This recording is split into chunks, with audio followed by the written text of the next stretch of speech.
What military force did Leopold II use in the Congo? Have you ever wondered how one man could control such a vast territory as the Congo? The answer lies in a military force known as the Force Publique. This force was established by Leopold II of Belgium to manage the Congo Free State, which he claimed as his personal possession from 1885 to 1900. The Force Publique was formed shortly after the Berlin Conference of 1880 to 1885, where European powers divided Africa among themselves. This military unit was made up of European officers and non-commissioned officers, primarily from Belgium.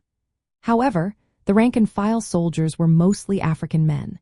Many of these soldiers were forcibly recruited, often through kidnapping or coercion, and they served for a minimum of 7 years. Some were purchased from local tribal leaders, while others were pressed into service against their will. The Force Publique had several roles. It acted as an army of occupation, a police force, and an enforcer of Leopold I's economic interests in the region. This military force was crucial in suppressing rebellions and maintaining control over the vast territory. Unfortunately, they often used brutal tactics and terror to enforce order and maximize resource extraction. The activities of the Force Publique are closely associated with the exploitation and atrocities committed during Leopold I's rule. Forced labor and violent repression of the Congolese population were common.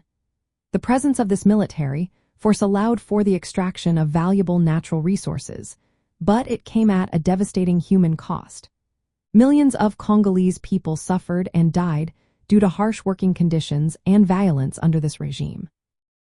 The Force Publique continued to operate until 1908, when the Belgian government took over the administration from Leopold II. It remained the colonial army of the Belgian Congo until the country gained independence in 1960. From the perspective of Benelux history and heritage, the Force Publique represents a significant and controversial chapter in Belgian history. It highlights how Belgian military and administrative structures were used to govern colonial territories. The legacy of Leopold I's reign over the Congo Free State is complex, and the actions of the Force Publique have lasting effects on both the region and Belgium itself.